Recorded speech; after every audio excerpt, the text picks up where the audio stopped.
des mines. Il demande des infrastructures, notamment des salles de classe, des routes, des ponts, surtout en cette période hivernale. Nous y reviendrons amplement dans cette nouvelle édition du soir. Et puis, actualité internationale à Bamako ce matin. Bamako est la cible des terroristes ce 17 septembre 2024. Des tirs ont retenti ce matin dans la capitale du Mali. Au moins un bâtiment de la gendarmerie malienne a été visé. La télévision malienne nous a montré une vingtaine de prisonniers. Après l'attaque terroriste, nous y reviendrons en détail dans ce journal. Mesdames et messieurs, merci. C'était le titre. Dans un instant, le développement.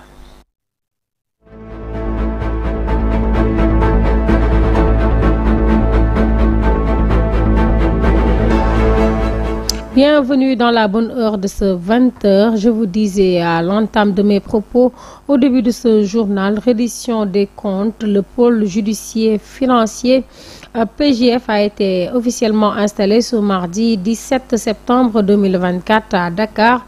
La création de cette juridiction marque une nouvelle étape dans la lutte contre la corruption, mais également dans la gestion des fonds publics au Sénégal. Ce pôle remplace l'ancienne Cour de répression et de l'enrichissement illicite, la CREI. Aïssa Touba pour plus de détails.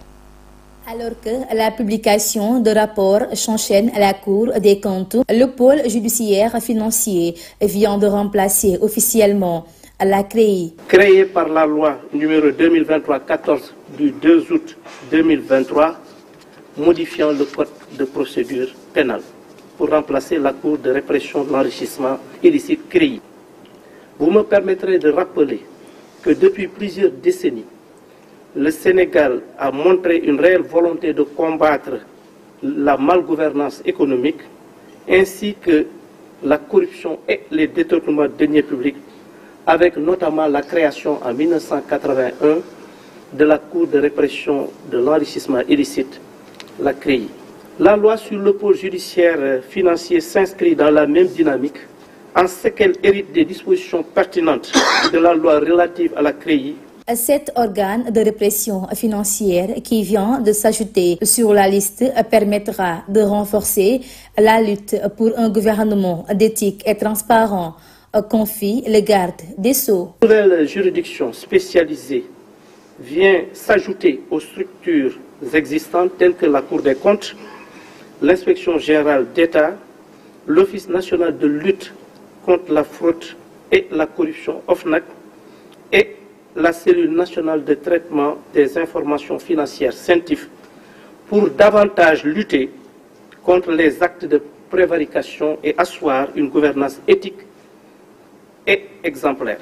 En remplacement de la Cour de répression et d'enrichissement illicite, la CREI, cette nouvelle juridiction élargit ses engagements contre plusieurs autres infractions, ajoute le ministre tutelle. Outre l'enrichissement illicite, le pôle prend en compte d'autres incriminations telles que la corruption et pratiques assimilées, les détournements, escroqueries et soustraction de deniers publics, le faux monnayage, les infractions liées aux technologies de l'information et de la communication, les infractions liées à la réglementation des marchés publics, piraterie maritime, financement du terrorisme, le trafic de migrants, les infractions liées à la réglementation bancaire. Merci Aïssa Touba. Et puis l'ancienne première ministre et membre de la coalition Diomaye Président a organisé un point de presse ce lundi 16 septembre. À cet effet, Mimi Touré a accusé Benno Bokk Yakaar de vouloir déstabiliser le président de la République. Par ailleurs, elle se félicite de la dissolution de l'Assemblée nationale qui, selon elle, aurait posé tellement d'actes en déphasage avec les aspirations des citoyens. Elle appelle les membres de sa coalition à bien travailler pour une majorité parlementaire le 17 novembre prochain. Un compte rendu signé Mansour Diassé. Lors de son point de presse ce lundi, le haut représentant du chef de l'État, Aminata Touré, n'a pas épargné l'opposition. À l'en croire, la loi portant amnistie de près de 65 victimes, des milliers de jeunes incarcérés en prison, certains ont même perdu la raison, doit être abrogée pour que la justice se prononce. je réitère ma position personnelle pour l'abrogation de cette loi d'amnistie pour que les victimes aient droit à la justice. Ceux qui ont tué et torturé doivent répondre de leurs actes. Au moins 65 personnes ont été tuées lors de manifestations, selon le décompte d'Amnesty International. D'autres ont été torturés, il y a des plaintes. Et des milliers de jeunes ont été également injustement emprisonnés. La présidente du mouvement Mimi 2024 félicite le chef de l'État Bassirou Diomaye Faye d'avoir dissolu l'Assemblée nationale qu'elle qualifie de salubrité publique. Le président Bassirou Diomaye Faye a su mettre fin à cette peine que nous infligeait cette Assemblée nationale. Le président a constaté qu'il avait affaire à des gens irresponsables qui cherchaient à l'empêcher à tout prix de faire le travail pour lequel il a été élu en usant de subterfuges de politiciens, quitte à être dans l'illégalité. Selon elle, Amadou Ba, le chef du nouveau parti Nouvelle Responsabilité, doit des explications aux Sénégalais sur sa gestion des finances du pays sous le régime de Macky Sall. Amadou Ba fut responsable de nos finances publiques pendant plusieurs années. Son mouvement s'appelle Nouvelle Responsabilité. Dit-il. Il devrait aussi parler de ses anciennes responsabilités de ministre des Finances sous Macky Sall. Au-delà de sa fortune personnelle, qui serait immense pour un simple fonctionnaire de l'État du Sénégal, il sait, et il le sait très bien, qu'il a des explications à fournir sur de nombreux dossiers financiers. Elle termine en lançant un appel aux membres de la coalition Diomaye Président de travailler pour une large majorité parlementaire au soir du 17 novembre 2024. Et puis parlons sécurité, le bilan du Gamou de l'édition 2024 pour les deux villes saintes, Kaolack et Tivaouane, a été dressé par le commissaire Mohamed Gueye. Au total, 202 individus sont interpellés, dont 107 déférés. 22 accidents de la route ont été constatés, dont 13 avec blessures corporelles, 8 avec dégâts matériels et un mortel. À l'occasion de cette célébration, 718 patients sont consultés par le service médical de la police assorti d'offres gratuites de médicaments avec 4 malades évacués. Amsatou Gano pour plus de détails. Pour assurer la sécurité des pèlerins et leurs biens tout au long du Gamou à Tivaouane et à Kaolack, un dispositif sécuritaire a été mis en place par la police nationale. Pour elle, il s'agissait principalement de garantir un bon déroulement du Mawlud à tous les fidèles, de lutter contre la délinquance et toutes les formes de criminalité, mais aussi assurer la libre circulation particulièrement difficile en ces moments d'hivernage, lutter contre les facteurs d'insécurité routière, assurer le service d'ordre dans ces cités religieuses et mettre en place des mesures d'anticipation et prévention contre toutes les formes de menaces. Ainsi, au terme de cette mission, le bilan de cette année a été dressé faisant état de 202 individus interpellés, dont 107 déférés, 65 pour vol simple, 7 pour vol aggravé, 1 pour flagrant délit de vol, 14 pour détention et usage, offre de cession de stupéfiants, 7 pour coups et blessures volontaires, 1 pour tentative de meurtre, 1 pour homicide involontaire par accident de la circulation routière, 2 pour mise en danger de la vie d'autrui, 2 pour usurpation de fonction et tentative de corruption, 1 pour violence, outrage et voie de fait sur un agent de la force publique dans l'exercice de ses fonctions, 1 pour rébellion et entrave à une action de police, 1 pour charlatanisme, 2 pour conduite de véhicule sans permis et 2 pour abus de confiance. Les autres interpellés, soit 26 et 36, l'ont été respectivement pour vérification d'identité et nécessité d'enquête et 33 pour ivresse publique et manifeste. Par ailleurs, 4 cornets de chanvre indien et une boulette de hachis ont été saisis, ainsi que 295 pièces afférentes à la conduite de véhicules, 9 véhicules mis en fourrière et 10 motos immobilisées dans le cadre de la lutte contre l'insécurité routière. Et puis à Kédougou, les jeunes du département de Saraya exigent des conditions de vie meilleures impactées par les opérations minières des entreprises mécanisées. Ces derniers veulent un meilleur accompagnement avec des infrastructures, notamment la construction de salles de classe, de routes, de ponts, surtout d'équipements sportifs de 21 villages pour un montant de 8 millions offert par des entreprises minières. Ousseynou Danfakha, le président du conseil départemental de la jeunesse, est au micro d'Amadou Diallo. Ils doivent comprendre qu'ils trouvent des populations nécessiteuses, qui ont vraiment des difficultés. Tout est urgence vers là. Maintenant, ils ont trouvé d'autres entreprises, à eux de copier sur ces gens-là, à eux de discuter avec ces gens-là, comment ils procèdent. Et je pense qu'ils commencent à comprendre. Il faudrait que le social existe. Chez nous, le social est fondamental. Maintenant, en tant que responsable des jeunes, il faudrait qu'ils pensent à l'emploi et l'employabilité des jeunes. La formation, ça c'est des choses. Parce que très souvent, ils viennent, ils trouvent des jeunes, souvent qui ne sont pas bien formés, mais avec leur connaissance, leur matériel, ils peuvent être un atout pour la jeunesse en les formant. Maintenant, certains ont évoqué aussi des infrastructures, chose que nous trouvons très normales, surtout l'éducation. Il faut qu'ils construisent des salles de classe, il faut qu'ils fassent des routes, des ponts. Oh, même ils savent, il y a même des villages. Là où ils interviennent, ils sont dans l'inaccessibilité pendant l'hivernage. Donc vraiment, moi en tout cas, il faudrait qu'ils pensent à ça. Ce que les gens ont dit, nous allions derrière, à ce qu'ils fassent plus encore. Ça c'est bien, un geste n'est jamais petit, c'est un plus, mais il faut faire un.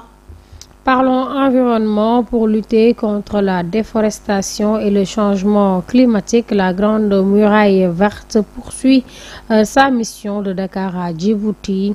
Des réalisations ont été faites, mais par manque de moyens, le projet n'a pas abouti. Fodefal, le secrétaire général du ministère de l'Environnement et de la Transition écologique, s'est exprimé au micro d'Assousso Ousmane Bité.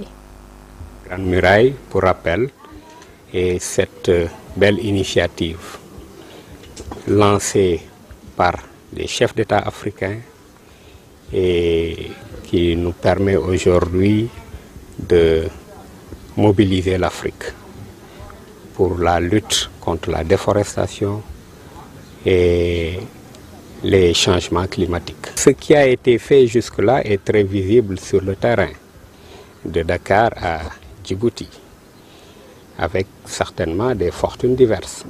Il est vrai, c'est pourquoi d'ailleurs, nous l'avons rappelé tout à l'heure, nous sommes conscients que beaucoup d'efforts ont été menés jusque-là, qui ont abouti à des réalisations palpables sur le terrain. C'est une initiative très ambitieuse qui nécessite la mobilisation de moyens très conséquents qui malheureusement ne sont pas tout de suite mobilisables au niveau de tous les États. Et donc ça c'est peut-être le facteur le plus déterminant, le plus significatif, l'absence de moyens, n'est-ce pas, pour mettre en œuvre ces initiatives. Mais c'est également, on l'a souligné tout à l'heure, peut-être le défaut d'une bonne coordination de l'ensemble des actions. Et puis, je vous l'annonçais en titre, le pôle judiciaire financier a été officiellement installé ce mardi 17 septembre à Dakar. La création de cette juridiction marque une nouvelle étape dans la lutte contre la corruption, certes, mais aussi dans la gestion des fonds publics au Sénégal. Ce pôle remplace l'ancienne cour de répression et de l'enrichissement illicite, la CREI. Aïssa Touba pour un compte rendu. On est souvent confronté au manque de transport en commun en raison des routes impraticables ou des inondations. Cela rend difficile les choses parce qu'ils n'ont pas accès dans ces zones-là. Je rencontre les mêmes difficultés pendant l'hivernage. Aujourd'hui, j'ai quitté la cité millionnaire, mais avant d'avoir un bus, j'ai attendu pendant longtemps. Le déplacement devient de plus en plus difficile lors de cette période. Parce que cela a tendance à nous causer des soucis au travail, car parfois on vient en retard. En plus, les employeurs ne sont pas compréhensibles. Tout juste aujourd'hui le matin, lorsque je me suis levé pour venir au niveau de mon école, c'était tout un problème. Je me suis arrêté vers Médina, vers Rond-Point pour attendre le bus 29. C'était tout un problème, quoi. Au moins, j'ai fait 30 minutes là-bas avant que je puisse avoir le bus. Le chemise que je porte là commençait à mouiller. Quand la pluie tombe, on est inquiet Parce qu'aujourd'hui, j'ai pris 3 transports en commun pour pouvoir arriver à destination. J'ai patienté pendant 38 minutes, mais c'était vraiment dommage. C'est très difficile pour les usagers et je suis vraiment confrontée à ce même problème. Je lance un appel au gouvernement de rénover les routes impraticables pour vraiment faciliter l'accès au transport en commun, parce qu'actuellement c'est un véritable problème d'avoir un bus pour arriver à destination. On pense que les autorités, les transporteurs quand même peuvent essayer de prévoir cela, essayer de trouver une solution pour essayer de nous aider quand même, nous là qui n'ont pas de certains moyens là, de nous faire payer le taxi pour cela, quoi, ou le Yango quand même.